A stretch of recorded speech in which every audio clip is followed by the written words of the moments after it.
నమస్తే అండి. నేను మీ దిలీప్‌ని. అలాగే మనం ఈరోజు వృషభ రాశి కోసం తెలుసుకుందాం. అలాగే వృషభ రాశి కిందకొచ్చేటువంటి నక్షత్రాలు మనం చూసుకున్నట్టయితే మాత్రం కృత్తిక 2, 3, 4 పాదాలు, అలాగే రోహిణి 1, 2, 3, 4 పాదాల్లో జన్మించిన వారు, అలాగే మృగశిర నక్షత్రం 1, 2 పాదాల్లో జన్మించిన వారు కూడా మనకు ఈ వృషభ రాశి కిందకొస్తుంది. అలాగే ఈ వృషభ రాశి కోసం మన పాస్ట్ అంటే గత ఇయర్స్ నుంచి చూసుకుందాం. ఎందుకంటే మనం చాలా ఆర్థికంగా ఇబ్బందులు పడుతున్నాం. అలాగే మానసికంగా ఇబ్బందులు పడుతున్నాం.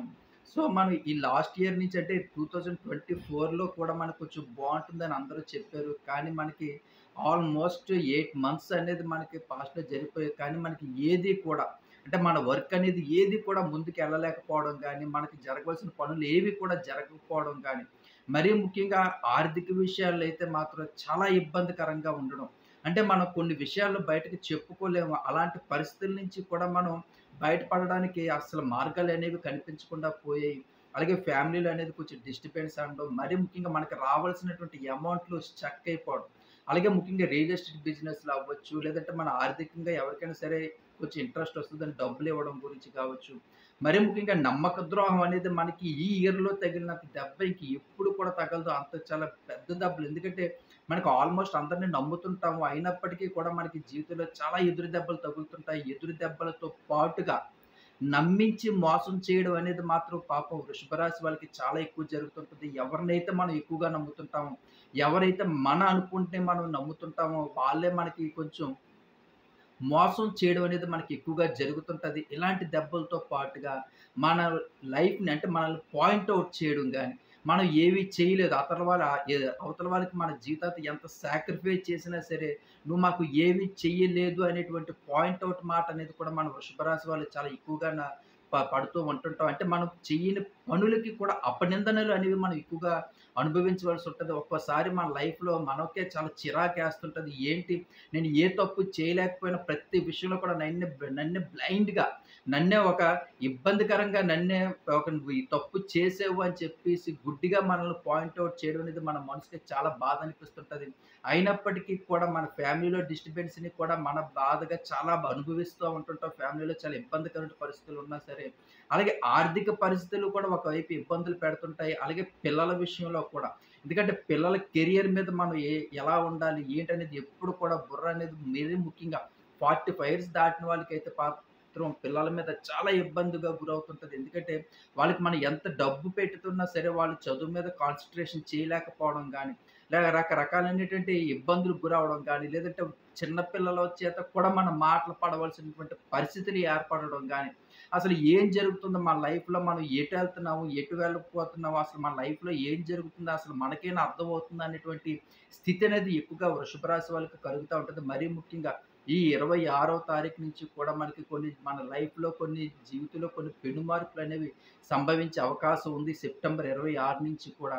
అయినప్పటికీ కూడా మన గతాన్ని మనం కొంచెం మర్చిపోయి ఇప్పుడున్నది మనకి ఏం జరగబోతుంది, కొంచెం మనకి మానసికంగా ఎలా ఉండబోతుందనేది మనం చూసుకున్నట్లయితే మాత్రం ఈ 26 నుంచి కూడా కొన్ని పరిస్థితులు మనకు అనుకూలించగలుగుతున్నాయి. అంటే 26 ఆల్మోస్ట్ మనకి 24, 23 తారీఖుల నుంచి కూడా మనకు బావుంటుంది.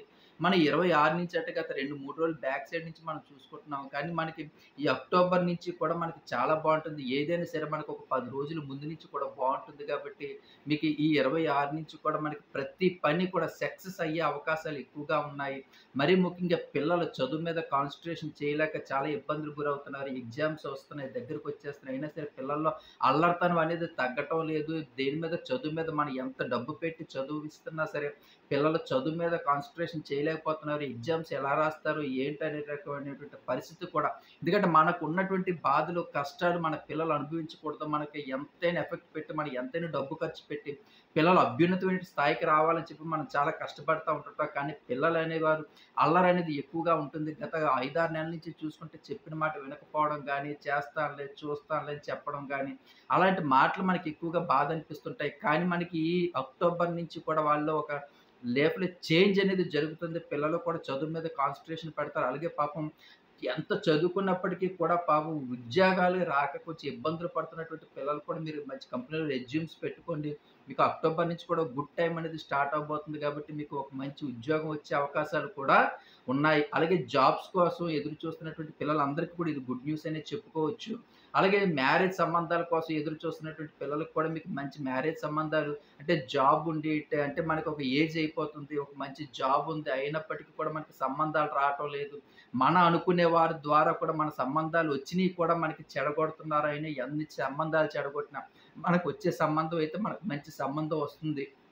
అలాగే మీరు కొంచెం కష్టపడి ఒక మంచి సంబంధాన్ని మీరు సెలెక్ట్ చేసుకోండి. ఎందుకంటే మీకు దగ్గరలోని అక్టోబర్‌లోనే మీ కుటుంబానికి ఒక మంచి శుభవార్త అవుతుంది. మీకు మంచి సంబంధం ఒకటి సెట్ అయ్యి మీకు మ్యారేజ్ కూడా అయ్యి పిల్లలతో సుఖ సంతోషాలుగా ఉండే అవకాశాలైతే మాత్రం చాలా తప్పకుండా ఉన్నాయి.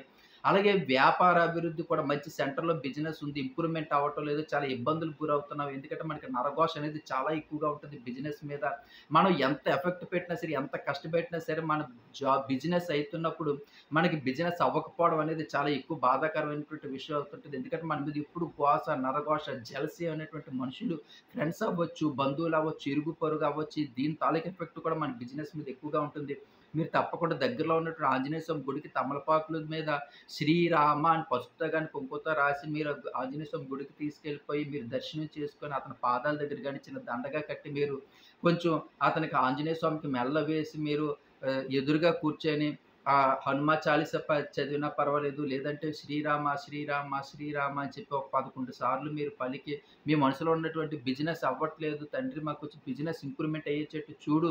అలాగే మాకు నరఘోష, నరదిష్టి, జెలసీలతోటి మేము చాలా ఇబ్బందులు పడిపోతున్నాం. కుటుంబం ఆర్థికంగా ఇబ్బందులు పడిపోతున్నాం తండ్రి మమ్మల్ని రక్షించు తండ్రి అని చెప్పి మీరు ఎప్పుడైతే బాధతో ఆ హనుమంతుని ముందు మీరు వేడుకుంటారో తప్పకుండా మీ కార్యాలన్నీ కూడా సర్దుకుంటాయి. అలాగే బిజినెస్ కూడా ఇంప్రూవ్‌మెంట్ అవుతుంది. మీకు ఉన్నటువంటి కష్టాల నుంచి కూడా మీరు బయటపడగలిగి కొంచెం ఆర్థికంగా నిలదొక్కుకునే అవకాశం ఉంది. మరీ ముఖ్యంగా ఉద్యోగస్తులైతే మాత్రం కొంచెం హెల్త్ ఇష్యూస్ అనేవి ఎక్కువగా ఉంటాయి. మరీ ముఖ్యంగా వెన్నుకు సంబంధించింది గానీ, అంటే ప్రతి విషయంలో ఆయాసం అనేది ఎక్కువగా రావడం గానీ, అలిసిపోవడం అనేది ఎక్కువగా జరుగుతుంటది. మీరు కొంచెం అవకాశం ఉన్నంత ప్రతి సోమవారం కూడా శివుడి గుడికెళ్ళి మీరు అభిషేకాలు చేయించుకున్నట్లయితే మాత్రం ఈ అక్టోబర్ నుంచి కూడా మీకు ఆరోగ్యం కూడా చాలా బాగుండే అవకాశాలైతే మాత్రం ఉన్నాయి.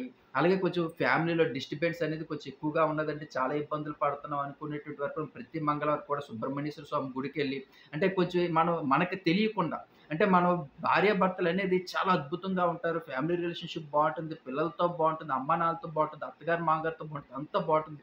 కానీ మూడో వ్యక్తుల ద్వారా మన జీవితంలోకి వచ్చినటువంటి చాలా మంది వ్యక్తుల కారణంగా మన జీవితం అంతా అల్లకల్లోలంగా ఉంటుంది. ప్రతి విషయం ప్రతి ఒక్కళ్ళకి మనం సమాధానం చెప్పుకోలేక చాలా ఇబ్బందులకు గురవుతుంటాం. అలాగే ఫ్యామిలీలో కూడా భార్యాభర్తల మధ్య డిస్టర్బెన్స్ అనేది కొంచెం ఎక్కువ అవుతుంటది కాబట్టి ఇలాంటి ఆటిలకి కూడా మీకు కొంచెం సద్దుమణిగి గొడవలనేవి అంటే ప్రతిరోజు కూడా ఉదయం తెల్లారిందంటే ఏదో ఒక రకమైనటువంటి గొడవ గానీ, ఏదో ఒక రకమైనటువంటి సమస్య గానీ మన జీవితంలో ఎదురవుతుంటది. మీరు తప్పకుండా మీకు అవకాశం ఉన్నట్లయితే ప్రతి మంగళవారం కూడా సుబ్రహ్మణ్యేశ్వర స్వామి గుడికెళ్ళి మీరు దర్శనం చేసుకోవడంతో పాటుగా కొంచెం తీపి పదార్థం అనేది ఒక పావు కేజీ గాని, అర కేజీ గాని స్వీట్స్ ఏమైనా పట్టుకెళ్ళి కొంచెం ప్రసాదం సుబ్రహ్మణ్యేశ్వర స్వామికి పెట్టి మిగతాది ఆ గుడికొచ్చిన భక్తులకి గాని, లేదంటే బయట ఉన్నటువంటి పేదవారికి గాని మీరు పంచిపెట్టి కొంచెం దక్షిణలా ఇచ్చి కొంచెం ఆహారంతో ఉన్నోళ్ళకి మీరు ఉదయం పూట ఎళ్తే కొంచెం టిఫిన్ ఒక 4, 5 పొట్లాలు అక్కడ కొంచెం పేదవారికి టిఫిన్ ఇవ్వడం గాని, మధ్యాహ్నం టైంలో ఒక ముగ్గురికి గాని, ఆరుగురికి గాని కొంచెం శాకాహారమైనటువంటి భోజనాలు మీరు కొంచెం ఇవ్వడం గాని, ఇలాంటివి చేయడం వల్ల మన కుటుంబంలో ఉన్నటువంటి పరిస్థితుల్లో కొంచెం మార్పులొచ్చే అవకాశాలున్నాయి. అంటే కొంచెం గొడవలు, డిస్టర్బెన్స్ ఎందుకొస్తున్నాయి భార్యాభర్తల మీద గొడవలు తిరిగి మనశ్శాంతి లేకపోవటం మరీ ముఖ్యంగా వృషభ రాశి వాళ్ళకి మనశ్శాంతి అనేది లేకపోవటం అనేటువంటి ఇబ్బందులు పడుతున్నటువంటి వారికి కూడా మీరు ఈ ఆహార పొట్లాలు గాని, మీరు కొంచెం పేదవారికి ఇవ్వడం వల్ల గాని, కొంచెం కొంచెం మీరు శాంతపడి అంటే ఆ సుబ్రహ్మణ్యేశ్వర స్వామి దీవెనలు మనకి ఎక్కువగా ఎప్పుడైతే బావుంటదో, మన కుటుంబం కూడా ఆహ్లాదకరంగా ఉంటుంది. మన కుటుంబంలో సమస్యలు కూడా తీరుతాయి. మరీ ముఖ్యంగా వైఫ్ అండ్ హస్బెండ్ రిలేషన్‌షిప్ చాలా గట్టిగా బంధం ఏర్పడుతుంది కాబట్టి, మూడో వ్యక్తులు రాకుండా మన జీవితంలోకి మన ఫ్యామిలీలో ఉన్నటువంటి భార్యాభర్తల తాలూకా బంధం అనేది కొంచెం గట్టిగా ఏర్పడుతుంది కాబట్టి, ఈ సుబ్రహ్మణ్యేశ్వర స్వామిని మీరు ఎప్పుడు ప్రతి మంగళవారం కూడా ఆరాధించుకున్నట్లయితే మాత్రం చాలా హ్యాపీగా ఉంటుంది. మనం ఓవరాల్‌గా చూసుకున్నట్లయితే మాత్రం వృషభ రాశి వాళ్ళకి 26 నుంచి కూడా ఒక గుడ్ టైమ్ అనేది స్టార్ట్ అవ్వబోతుంది. ఇంకా చాలా విషయాలు మీతో చర్చించుకోవాలి. మరీ ముఖ్యంగా వృషభ రాశి వాళ్ళు ప్రతి నక్షత్రం కోసం కూడా మనం ఒక మంచి వీడియో చేస్తున్నాం. అందుకే నా ఛానెల్ సబ్స్క్రైబ్ చేసుకోండి. సబ్స్క్రైబ్ చేసుకున్నట్లయితే మరీ ముఖ్యంగా కృత్తిక అవ్వచ్చు, రోహిణి అవ్వచ్చు, మృగశిర నక్షత్రాల కోసం కూడా మీ లైఫ్‌లో పెను మార్పులైతే సంభవించబోతున్నాయి. మనం ఇది రాశుల ప్రకారంగా చూస్తున్నాం కానీ మీకు నక్షత్రాల ప్రకారం కూడా చెప్పబోతున్నాను. ఎందుకంటే మన జీవితంలో ఏం జరుగుతుందనేది పిన్ టు పిన్ మీకు వివరించబోతున్నాను నెక్స్ట్ వీడియోలో. తప్పకుండా నా ఛానెల్‌ని సబ్స్క్రైబ్ చేసుకోండి. అలాగే కామెంట్ సెక్షన్‌లో మీకు అందరికీ తెలిసిందే. జై శ్రీరామ అని రాయడం ఎట్టి పరిస్థితుల్లో కూడా మర్చిపోండి. ఇంకా చాలా మంచి మంచి వీడియోలు చేసుకుందాం. Please subscribe my channel. మీ దిలీప్. ఉంటానండి. జై శ్రీరామ్.